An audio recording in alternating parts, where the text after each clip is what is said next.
ఏమిటి? సుశీల నేనెత్తుకొచ్చానా? నాటకాలు ఆడకు బిడ్డ. సుశీల అవసరం నీకు నాకు తప్ప మళ్ళీ ఎవరికి అవసరం లేదు.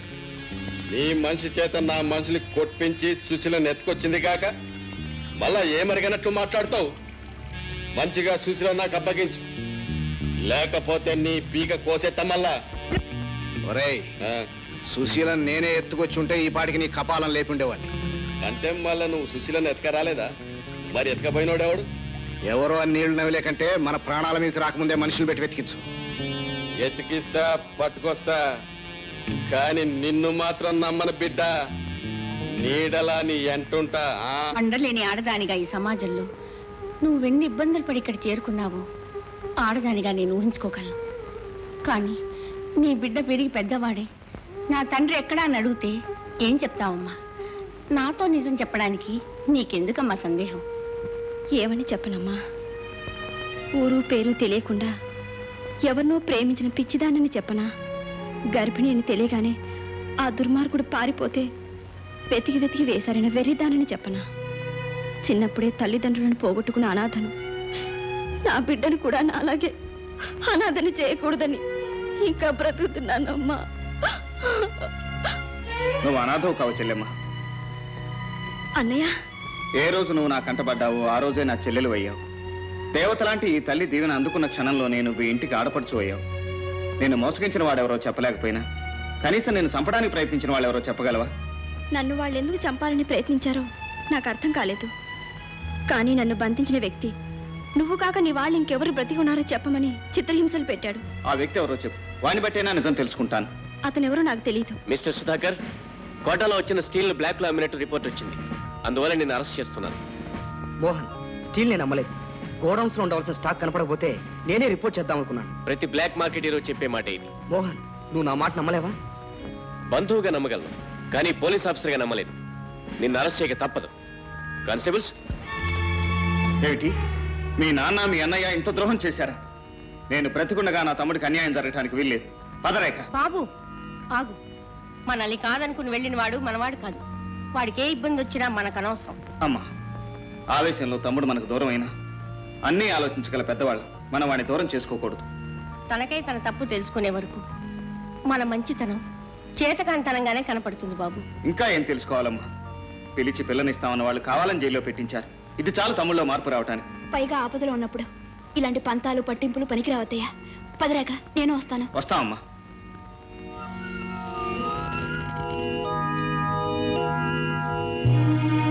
నన్ను క్షమించండి అయ్యా. తమ్ముడు, అవేం మాటలు? మారుటన్నవన్నీ అవమానించి వెళ్ళి ఆ మృగాల బొమ్మలో పడ్డాను. వాళ్ళు చేసిన నేరాలు నా నెత్తిని తోశారు. అంతా విన్నాను. వాళ్ళ సంగతి నేను తెలుస్తాను. రేఖ, నా వాళ్ళింత కిరాతకులని నాకు తెలియదు సుధా. నన్ను క్షమించు. సుధాకర్, నువ్వు ఈ నేరం చేయలేదని నాకు తెలిసినా నిన్న ఆ ప్రాంతం నుంచి తప్పించకపోతే ఇంకా ఎక్కువ ప్రమాదం జరగొచ్చని నిన్ను అరెస్ట్ చేశాను. నన్ను అపార్థం చేసుకోగదు. ఏం అర్థం చేసుకుంటేనే అన్నదమ్ములు కలిశారు, ఇక ఏ అపజయము ఉండదు. బాబాయ్, ఇప్పుడు మీ ఆరోగ్యం ఎలా ఉంది? రవి పుణ్యమా అంటూ బాగుపడ్డానమ్మా. ఒంటితో పాటు బుద్ధి కూడా బాగుపడింది. 4-5 రోజుల్లో మన ఊరు వచ్చేసి నేను తాకట్టు పెట్టుకున్న సామాన్లన్నీ ఎవరిది వారికి ఇచ్చేసి అందరికీ దండం పెడతానమ్మా. ఏమండి, అక్కడ అత్తయ్య కంగారు పడుతుంటుంది. రండి వెళదాం. ఒరే ఒరే ఒరే, ఏడోకరా, ఏడోకు బాబు. ఊరుకో ఊరుకో ఊరుకో. అమ్మా సుశీల, త్వరగా పాలు తీసుకోరా. వస్తున్నానమ్మా.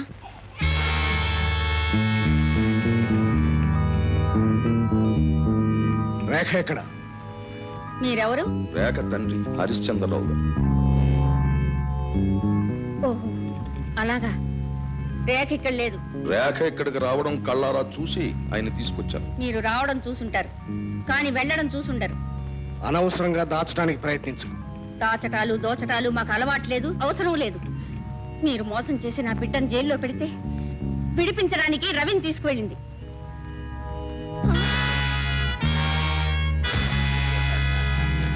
అమ్మా, వీళ్ళేనమ్మా నన్ను బంధించింది. అలాగా? కపాలి, దీన్ని రెక్కలు విరిచి తీసుకువెళ్లి కారులో పడి. వీల్లేదు, సుశీల నా బిడ్డ. ఎవరి బిడ్డ నీకంటే ఎక్కువ నాకే తెలుసు. మళ్ళా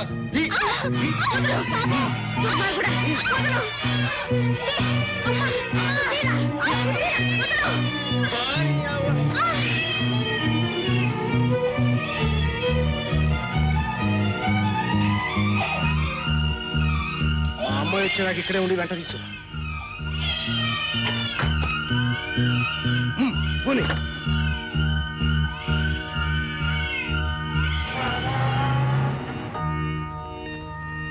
అమ్మా ఏమిటమ్మా ఇది ఏమైంది? బాబు వచ్చావా? వచ్చానమ్మా, తమ్ముని కూడా తీసుకొచ్చాను. సుధాకర్, అమ్మా నన్ను క్షమించమ్మా. ఏమైంది పెద్దమ్మా? ఏముంది ఆయన అడ్డమల్ని మీ అమ్మను కొట్టేసి సుశీల్ ఎత్తుకుపోయాడు ఎవరో దుర్మార్గుడు. సుశీల్ని ఎత్తుకుపోయారా? సుశీల ఎవరో కాదు బాబు, నీ రక్తం పంచుకు పుట్టిన చెల్లెలు. ఏమిటమ్మా, సుశీల నా చెల్లెలా? అవును బాబు, ఆ రోజు సుశీలను చూడగానే గుర్తుపట్టాను. నేను మీ నాన్నగారికి ఇచ్చిన మాట ప్రకారం మీ గతాన్ని దాచిపెట్టాను. కానీ ఇప్పుడు చెప్పక తప్పదు బాబు. చెప్పమ్మా, ఏమిటి నా గతం? నీ తల్లిగారు రావు బహదూర్ రాజా వెంకటాద్రి జమీందారు గారి ఒక్కగానొక్క గారాల కూతురు బాబు. ఆమె సామాన్యుడైన మీ నాన్నగారిని ప్రేమించి పెళ్లాడినందుకు మీ తాతగారింటి నుంచి వెళ్ళగొట్టారట. కానీ ఆయన చనిపోయే చివరి క్షణాల్లో మీ అమ్మగారిని చూడాలని కబురు పెట్టారట.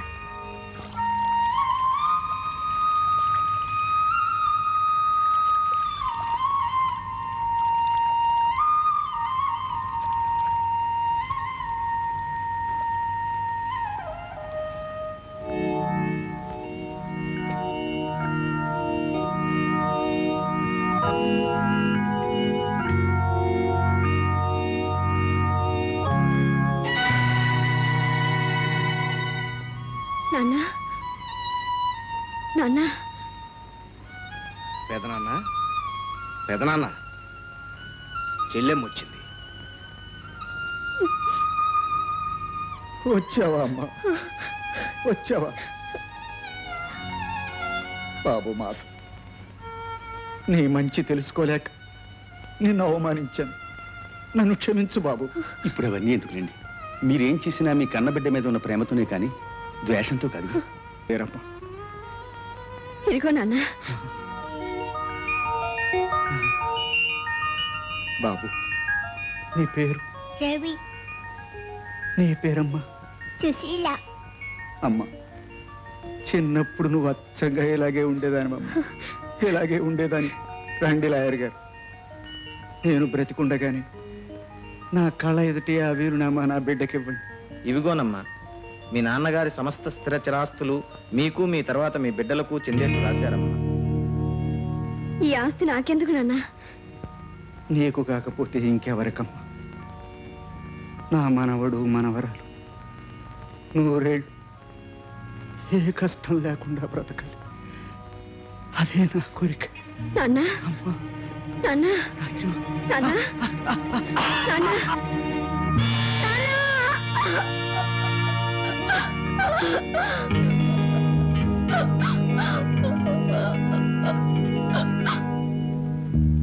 కమాన్.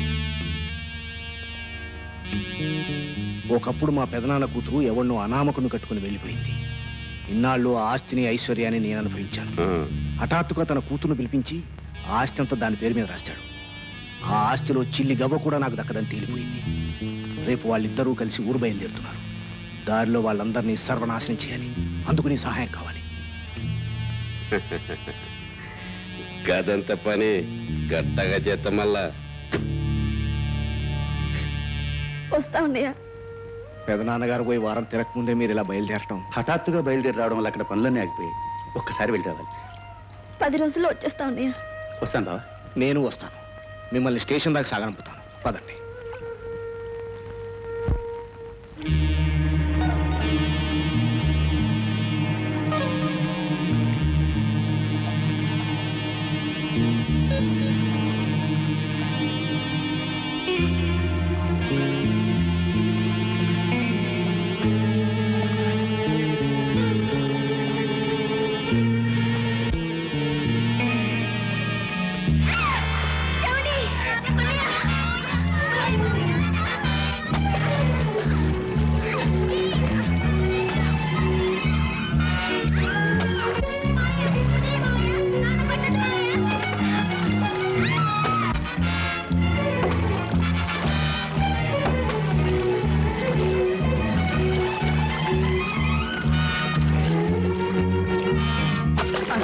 అందరూ చనిపోయారని అనుకున్నారు.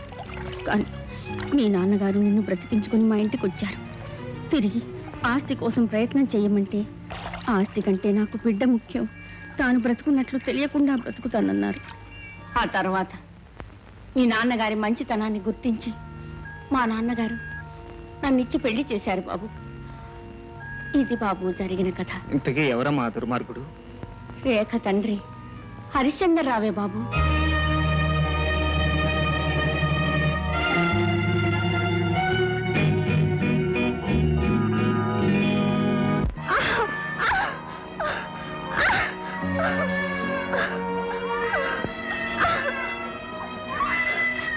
బాబు ఏమండి? బాబు ఆ హరిగారిని ఒకసారి పిలవండి. పిలిస్తే వచ్చే సమయం కాదమ్మా ఇది. హరికి మా గురువు గారు కపాళి గారు అమ్మాయికి పెళ్లి జరగబోతుంది.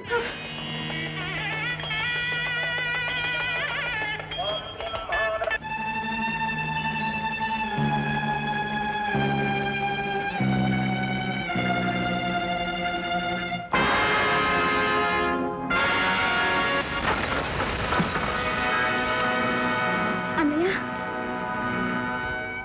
చెల్లెమ్మా. అన్నయ్య నిజంగా నువ్వు నా పాలిటి దేవుడు అన్నయ్య. కాదమ్మా, నువ్వు నేను ఒకే రక్తం పంచుకు పుట్టిన అన్నా చెల్లెలు. అన్నయ్య అవునమ్మా, ఈ ఇల్లు మన పుట్టిల్లు. ఇప్పుడు ఇంట్లో ఉంటున్నవాడు మన తల్లిని చంపి మనల్ని చెల్లాచెదరు చేసి మన ఆస్తి అనుభవిస్తున్న దుర్మార్గుడు. అలాగా? నన్ను మోసం చేసిన నా బిడ్డ తండ్రి కూడా ఈ ఇంటి యజమాని కొడుకేనన్నయ్య. ఎవరు? హరిబాబా? అవును, అతను ఇప్పుడు మరో పెళ్లి చేసుకోబోతున్నాడు.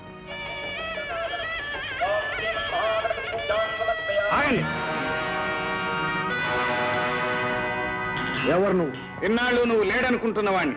అంటే నువ్వు అనుభవిస్తున్న ఈ ఆస్తి కోసం నువ్వు పేర్చిన నీళ్ల చితి నుంచి బయటపడి నెత్తురు నిప్పైన వాణ్ణి, నీ తలకొరే కావలసిన వాణ్ణి. నువ్వు ఎవరితో ఎక్కడుండి మాట్లాడుతున్నావో తెలుసా? తెలుసు. నేనెవరన్నా తెలిస్తే నువ్వు గుండాకి చస్తావు. అంత పిరికి వాళ్ళు ఎవరూ లేరు ఇక్కడ. నువ్వు సుధాకర్కి మారుటనమని మాకు తెలుసు. అంతవరకే నీకు తెలుసు. కానీ నీ మాటలు నమ్మి నీవు కట్టిన తాళికి తల వంచి నీ బిడ్డకు తల్లైన సుశీల తోడపుట్టిన అన్నయ్యన సంగతే నీకు తెలియదు.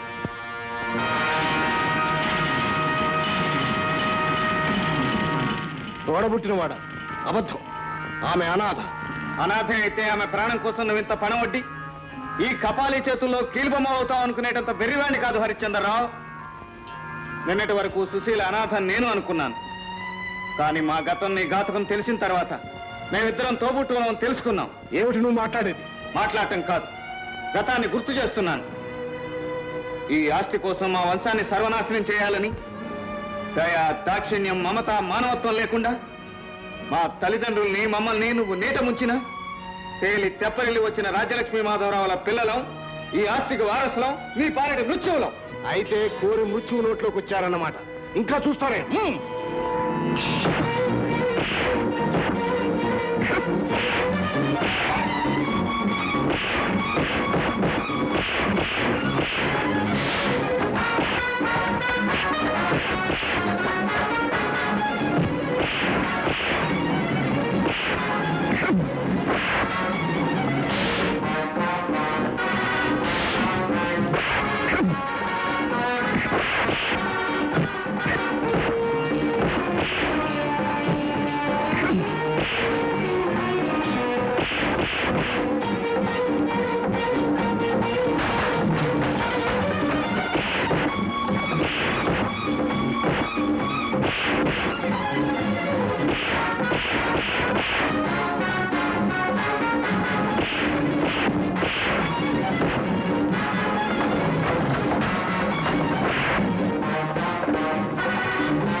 మా మిత్రుల ప్రాణాలు తీసే ముందు మీ వాళ్ళ ప్రాణాలు ఏమవుతాయో ఆలోచించు.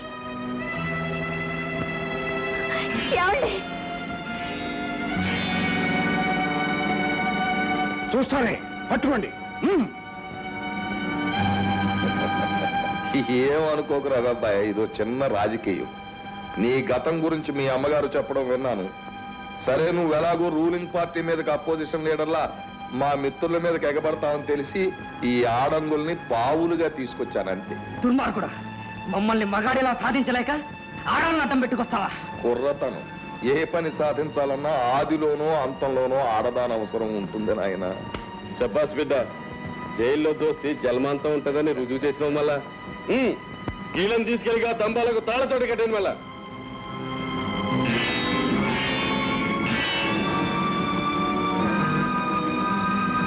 చంద్రరావు గారు సమయానికి వచ్చి సహాయపడ్డారు. మీ రుణం ఎలా తీర్చుకోవాలో తెలియటం లేదు. దాందే ఉంది రావు గారు, మీ అమ్మాయిని మా అబ్బాయికి ఇచ్చి పెళ్లి చేసేస్తే రుణం తీరిపోతుంది.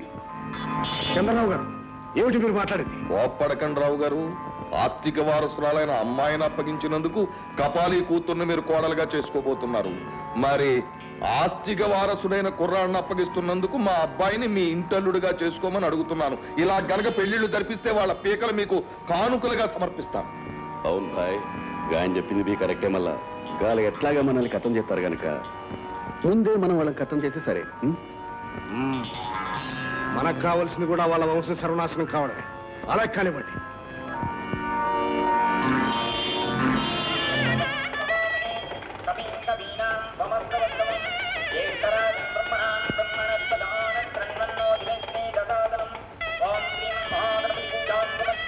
మంత్రి గారు ఏదో గబగబా తంతు నడిపే తాళి కట్టించేయండి. తొందరగా కానీ అంటా పెట్టినా ఇన్నాళ్ళు పెళ్లి జరుగుతుంటే. మంత్రి గారు ఆలస్యమైనా పర్వాలేదు, మంత్రాలు నీ గట్టిగా చదవండి.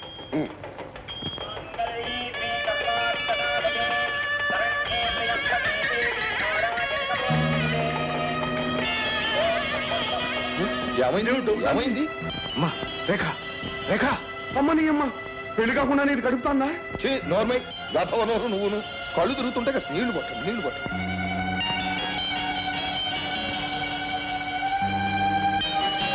అమ్మా రేఖ,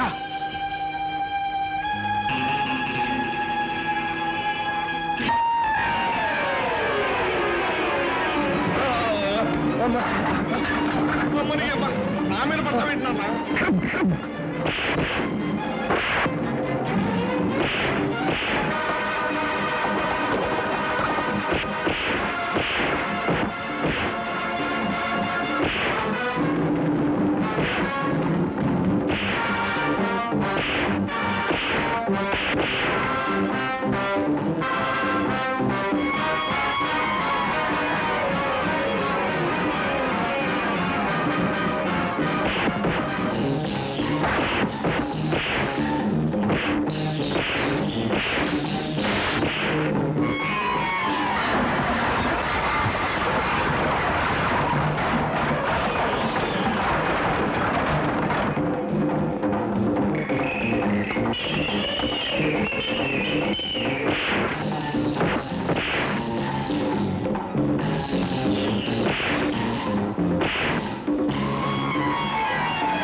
నన్ను పట్టుకో, నాకు ఈ పెళ్లి వద్దు, ఏమొద్దు.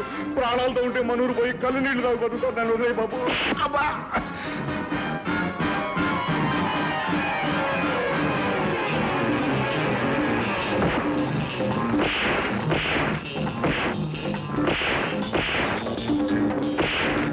తమ్ముడు ఏమండి?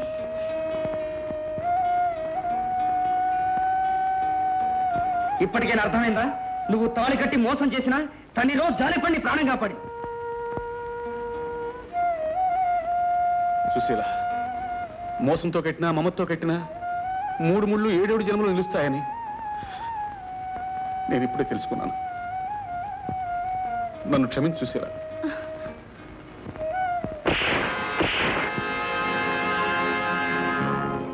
మనిషికి చివరికి మిగిలే ఆస్తి ఆస్తికి లేనని తెలియని రాక్షసులారా, మనుషులు బ్రతికే ఈ సమాజంలో బ్రతికే అర్హత మీకు లేదు. చావండి, ఆగండి. హంతకుల్ని చంపి నువ్వు హంతకుడికి కావచ్చు. దుర్మార్గులారా, మనిషి అన్నవాడు బ్రతికించాలి కానీ చంపి బ్రతకాలని చూడకూడదు. Constables arrest them.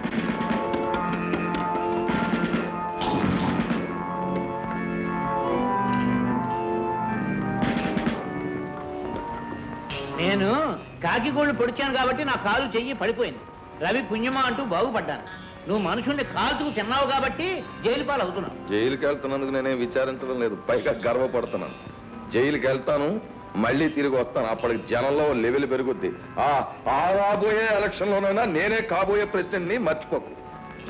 పిడకల్లో పెట్టేదాకా నీ పిచ్చి వదలదు. బాబు రవి బాబు, నీ మంచితనమే నీ ఆస్తి నీకు తిరిగి తెచ్చింది మనిషికి ఆయన. కావాల్సింది ఆస్తి ఐశ్వర్యం కాదు పెద్దమ్మ. అందుకే ఈ ఆస్తి అంతా నా చెల్లెల్ని పెంచి పెద్ద చేసిన అనాథాశ్రమానికి ఇచ్చేస్తున్నాను. చాలా మంచి నిర్ణయం అండి. అవసరానికి మించిన ఆస్తులు ఆత్మీయతల్ని చంపుతాయి. అవును పద్మ, చాకిరి చేసేవాడికి 4 నేల చాలు. అదే బ్రతుకుల్ని పండించే బంగారు భూమి అవుతుంది.